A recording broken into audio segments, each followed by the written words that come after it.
Hello, happy day. In this episode, we're going to be discussing Orange County.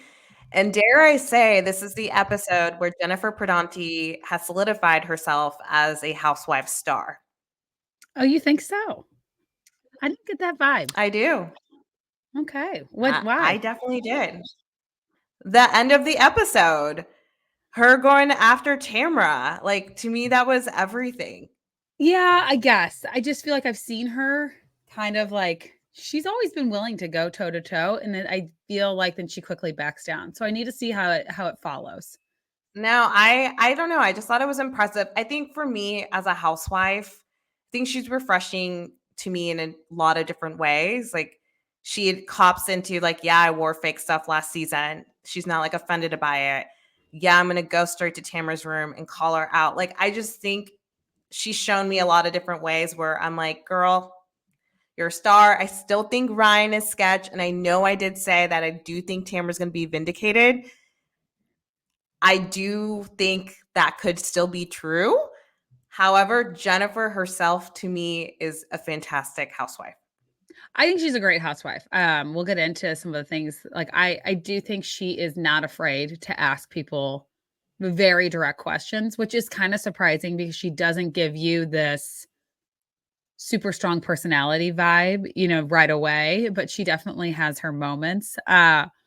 I loved this episode for a variety of reasons. I thought we always talk about you need a lot of balance. Like you need to have a little bit of, explosive, like fighting, some serious like topics being discussed while also mixing in some funny and silly moments. I couldn't help but laugh with Shannon thinking she was coming with all these receipts and it's ripped out notebook pages. I mean, I was right there with Heather and Emily dying laughing. Like you can't go to court with like just No, notes of like there was no proof. She just wrote down like $720 for a family dinner. this is to me Shannon Storms Bedore in the middle of the night, like waking up, Yeah. jolting from bed, Wait, and I going paid for gas when we yes, did and this. like Yeah. writing in her little notebook. It feels very on brand for 60-year-old Shannon. She will have someone like decipher all her thoughts for her. But yes, you're absolutely right. It's not going to hold up in the court of law. However, I want your perspective as to me, the OC expert of Real Moms of Bravo. What's your take on Shannon versus Tamra coming off the heat of one fight? There's multiple fights, I feel like this episode, but who do you side with here? Or do you think they're both telling the truth? I would just like love your perspective on it. It's so complicated with them because I do think I agree that if Tamara knew about that text, she would have already used it. With the whole Alexis thing, I am going to we will be proceeding with legal action. But I also can't imagine there's a world where Shannon didn't tell Tamara. So it's like, did this all of a sudden come up? Like, or is it like, there's something missing. There's a piece of it that maybe were they in a fight at the time and not speaking, or was with Shannon's lawyers, giving her advice like you can't tell Tamara everything that they're saying to you. We need to separate both of you from this lawsuit. There's something that isn't adding up. I do think ultimately the truth is somewhere in between. I think Tamara um has a I would find Shannon to be a very annoying friend. She's so Mhm. doing. She's always the victim. She never really does a lot to necessarily get herself out of a victim situation. For as long as we've known her, she's kind of been in that spot. Her husband cheated on her. It's so sad, absolutely. But then like she's renewing her vows. But then they're divorced. She's, gonna meet someone else. It's been a lot of up and down with Shannon, but it's always like she is that victim. And it's got to be exhausting. And as Tamara said, there were moments where she needed a friend and Shannon wasn't there for her. And she couldn't call Shannon and get the same support that she was giving to Shannon all the time. But I don't know. I also think it's hard. You naturally sometimes find yourself feeling sorry for Shannon. I can't explain it. I'm with you. I think the truth is definitely in the middle. I think as long as they both have been friends, they both know how to play each other. They've been on TV for as long as they have together. I think there's some truth there. I think they are now taking the gloves off on each end and clearly are playing dirty, as we saw towards the end of the episode where Shannon's like, I'm going to rope in Jen. She seems like an easy person to get on my side, and I'm going to feed her this information and then watch it explode. So I think, yes, absolutely. Speaking of Jen, because I can't keep her name out of my mouth, let's talk about Dressgate. So she wore a $2,000 Dolce & Gabbana dress to the tea party. Heather made a comment about it. I You walked saw by it at the Neiman press. Marcus. I saw Yeah. it in Neiman Marcus. It cost $2,000. To me, in that conversation, I'm like, Heather Dubrow, you were being gossipy. You were not concerned about her well-being and her spending because you would have gone directly to her. Well, so it's none of her business. I mean, at the end of the day, it's like if Jen wants to blow, is it wrong to blow your child support on a dress? Sure. As Emily pointed out, Ryan paid for it. It wasn't coming out of the $6,000 a month that she gets to take care of her kids. Couldn't help but find some humor in the fact that Ryan was like girl mathing this dress for her. Like, well, you're going to wear it to your niece's cousin. Nobody knew for sure, but she has a family member's wedding that she'll wear it again. I mean, I did like her addressing this head on, directing a question straight to Heather and saying, did you call Tamra about my dress? Why was my dress an issue? And then she brought up, and I thought it was a valid point. Last year, you're making fun of me because I wore fake things. Now it's an issue that I'm wearing the real stuff. Like, what is it? I also feel the women, I think after you've stated your piece about her finances, I think it's fine to say something once. And this applies to multiple things. I think after that, you got to like live with it. I know it's reality TV and it's housewives, so they're going to continue to bring it up. But I think of, think of your girlfriend who's dating the toxic boyfriend. You say one time, I don't think he's the best for you for X, Y, and Z. But then you're done. You said your piece and you got to like let them live with it. And I feel like with Jen as a viewer, I'm like, okay, guys, the finance thing is getting old. I think she clearly isn't the best at managing her money. I think she's the first to admit that. But I'm kind of over that with her. Like, I'm just like, it's just let her be. I'm over it, but I also need her to then stop talking about it. Like, it can't always be your thing then. Fair. So like if you're going to keep bringing it up, the women are going to keep bringing it up. Fair. But I'm over it all together. It's kind of like Gina and the casita to me, even though this kind of came up again. I feel like we let the casita go. We're done talking about Gina for whatever people think, agree or disagree. She's a housewife. She's on the show. I don't think she's going anywhere. She's just gonna be the housewife in a small house. That's just the way it goes. And and we've all I think this is tough as OG viewers. Like we came in and were hypnotized by housewives in the sense of like behind the gates, wealthy people. And obviously as time's moved on and things have evolved and changed with housewives, that's not all it is. It might be more in some cities, but I think that's a great point you bring up about Gina and the casita. Yes. So I do also want to say I feel like in this season, watching Gina and Heather and their friendship, it's like, this is, and I don't think it's a friendship like, oh, it's done. This is it. I think they will find their way back to one another, but they are in just such a tough spot. Like, I just don't, it's not like when Gina and Emily are going through a tough time, it's so quick and they somehow find their way out of it. Heather and Gina just are not there. And it's pretty constant that they're kind of not able to do the right thing with one another. I feel like they're both so set in stone on their own stance that they're not willing to like just say I'm sorry. Like it's really hard for housewives, and it's specifically Heather Dubrow. It's really hard to say I'm sorry. I own up to this. There's always a spin. They're giving a little grand dame energy here. It's never like a full accountability. So I don't know that. I'm curious to see where they stand today, but my guess is that they're probably in the same spot.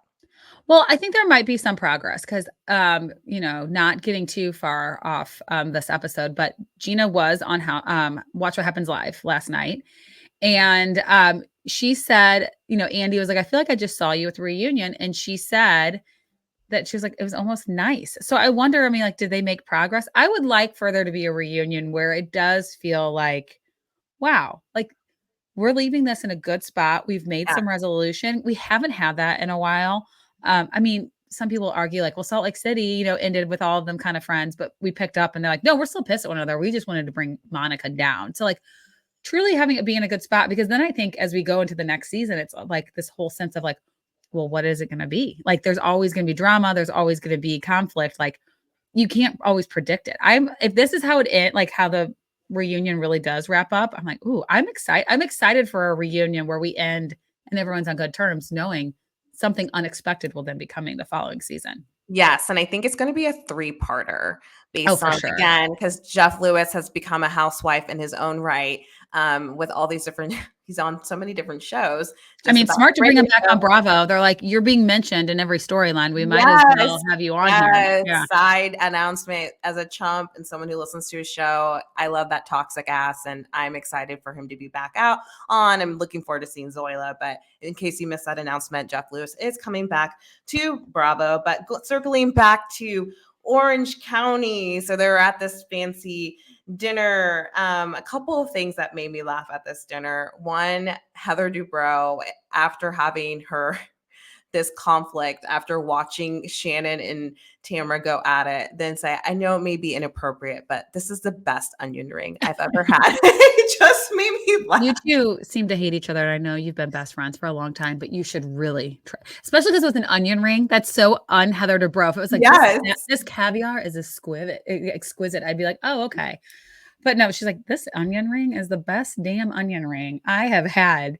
But I will say, I'm not a huge onion ring person, but if Me it is a neither. good onion ring with ketchup, I gotta dip it in ketchup. Oh, it is a very like a really, really good onion ring is tough to beat, but I don't like the super thick ones. I don't either. I will say, being a Kansas Cityan, if you know, you know, Joe's Barbecue, Joe's KC, there is a Z-Man which has onion rings, and I like love it on this sandwich. Otherwise, I never really order them. My beef with onion rings is oftentimes when you bite, the Ugh. batter like comes apart, and then it's like just the onion in the middle.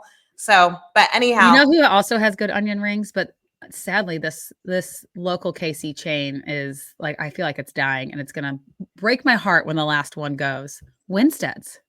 oh, I've heard that. I never get the onion ring. Best cherry limeade you will The ever have best in your life. cherry limeade, Like, Sonic could 100%. never hold a candle to a I Winstead's cherry agree. lemonade. The Yeah. lime sherbet in the end, and also Mm, I always get tots. So anywhere where I can get tots, I always get tater tots because it's they not will never do like, a 50-50 if you ask oh nicely. shit. And you can do Damn. that 50-50 with fries and onion rings or tots, onion rings or tots fries. Just Okay, good to know. Just a for the little tip. people in KC, You will good not be information to surprised know. by this, but my dad in high school dated a Winstead just for the free food. Ah, My big dad dated a red. lot. Yeah, so, Big Red. He's a legend in his own right. I look forward yeah. to Abby's book about her dad, Big Red, because I think you could retell his I stories. mean, I But feel like it's a three-part reunion, it'd be a three three-part part for reunion. real. All right, let's talk about the prank. You know me, I love a prank and I love when it's executed right. And I'm sorry, Shannon, get over it. Okay, you didn't have somebody to do the prank with. You can still be fun, or better yet, do it to a random guy. Like, I Yeah. would be like, hey, give me one of your husband's single friends' phone numbers. I'm just going to text him. He doesn't know me. Like, how hilarious would that be? But they all were like texting their husband, like trying to make them Yeah. think they were wanting to have phone sex. And Yes. the responses were hilarious. They were all laughing. I love that Katie's husband hasn't responded because he's on the golf course. Like, to me, that's like good, clean fun. And I feel like Shannon taking herself out of it, then she missed the night, the evening fun, which is also my favorite thing on Housewives. When they go on a trip and we see the after, it is all of our favorites. Like, I I love wanted the nothing cell more. phone footage, which sometimes we get of like their little shenanigans, and maybe they do have it, but Bravo, if you're listening to us, we the fans like love that shit. Give us Love like it. the extra footage, them being like whatever. Like it's just fun for us, and it makes them hashtag relatable and seem like more human when they're getting along and having fun with each other. So I like how I'm with you. even Fancy Pants was like, there's nothing better than just like at the end of the night, you go back, you're putting on your pajamas and you're just being silly back in someone's room with girlfriends. Like, that is honestly the only reason why we all go on a girls trip. Like, Oh, sometimes it is to like relax, rest, sit on a beach during the day or wherever you're going. I feel like, most of us were going to a beach. But really it's so that after dinner and like, the espresso martinis hit, the wine hits, the gummy hits, whatever hits, when it it's hits, hitting. It's hitting. it's hitting and you want to have some fun with your girls. And it is my Yes. favorite part. Yeah. Yes. I forgot one moment though at dinner besides the onion rings that cracked me up. And I have been in this situation, and nothing pisses me off more than when you order like an espresso martini or like a margarita and it comes in like the world's tiniest glass. No, I'm with It's you. such a like wah wah wah. Well, it's like I'm not trying to be dainty when I'm ordering this drink. Yeah. I want, Give me not like volume. fucking like Chili's, like not that size Honestly, I glass, would not be upset, but yeah. but more like something a little bit with a bit more substance. I love that Emily was like, I need the bigger She's one. You like, should give it to me. I want a big girl martini and a big girl glass. And good for her for driving awareness to the small martini glass problem that we sometimes face. I And sometimes like the fancier the restaurant, the smaller they do, like yeah, because they being like they think they're being like dainty, but it's like, no, if you're gonna charge me like $26 for an espresso martini, I want it to be more than like 2 shots. yes, facts. Facts, facts, facts. We're gonna put this out to the world and we're gonna Yeah. solve this one glass at a time. But day after the fun night, Shannon, I think it was Katie, but no, Gina, Shannon, and Jen are together, and it comes up that Miss Shannon has her folder up on Tamra and is like, "Bitch, you are evil and diabolical, and I'm ready to air out your shit." So she pulls out an old text message of Tamra saying that she's getting Ryan investigated. Like it says, I'm having this. I don't know. I can't recall if the word background check was It in said that. I think it was like, I'm gonna investigate and have a background check done on him. Yes, that was, but it didn't say like I did do. It doesn't make Right. it It just like said I'm going to. exactly. It doesn't make a difference. So Jen, being Jen, and to me, her own star was like, Star. fuck this. I'm going to the room. Knock, knock, knock. Heather is like her whole face. And honestly, I've done what Tamara has done. So anytime my husband and I get in an argument, I'm much more louder. Him losing his shit is not his thing. So when he raises his voice, I do understand the clapping when you're fighting Yeah. with someone, where you're like, yes, get it out of you. Like, Yeah. yes, get it out of your system. Although, I did like watching Tamra change her story multiple times. I never did do this. Oh, wait, I was asking about real estate. Oh, wait, like very rarely do we see Tamra kind of fumble a little bit. And Heather is like just eating it all up. I would never. It did also kind of make you realize that like Tamara said a lot more shit on Jen because it was sort of like I saw the text message that like Shannon shared the text message with me of talking about Blake, but she didn't give a whole lot of detail.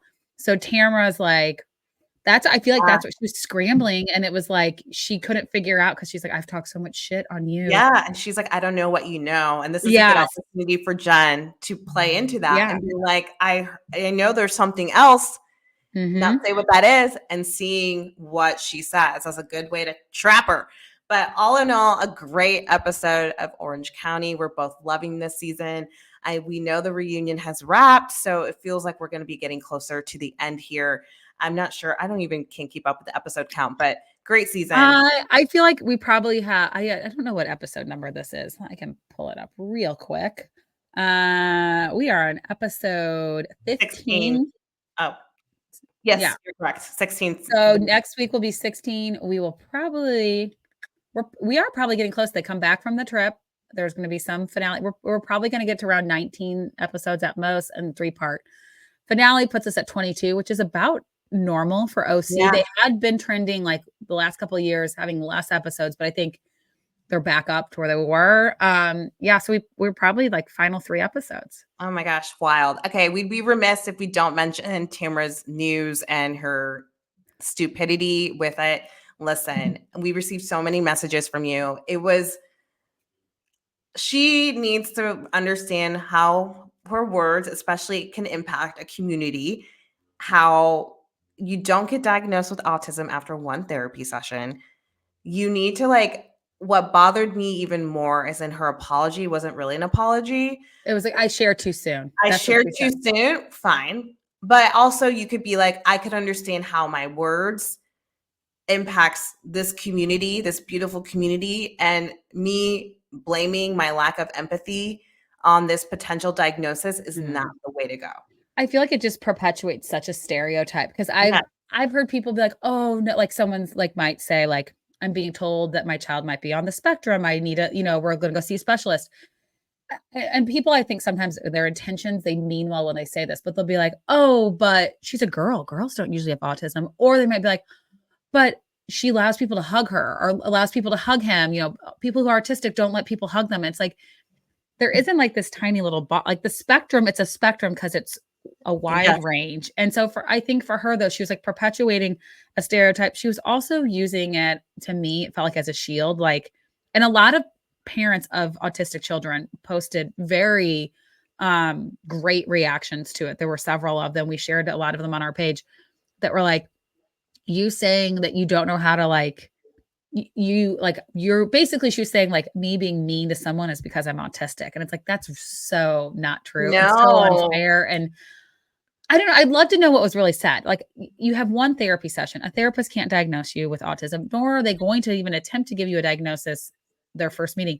I mean, was it something where maybe the therapist said, have you ever been evaluated for being on the spectrum? And then Tamara just took that as like, I'm autistic. Like, how did we get from like, Point A first to of all, point B. and how I'm long with is this you. therapy session? They're usually, I mean, it's an hour, like that's I'm a I'm with you. That's kind of where my head's at. And I think she took like a sliver of information and took it as a diagnosis and ran with it and was expecting like empathy and everyone to be like on her side and not knowing, which goes to me, which I hope, if anything, this is a learning lesson for her of like how uneducated you were in your response and why. Like a couple of things, Tamara. It's like understand why I was insulting to others. Two, own up to it. Three, educate yourself. Have conversations. Have the dialogue. I'm sure there's people who DM'd her, and I'm sure many of them would probably be open to explaining the why. We received lots of messages from licensed therapists, all of you in this community. So I want to give extra love to you yeah, guys. Anyone who's part of the autistic community,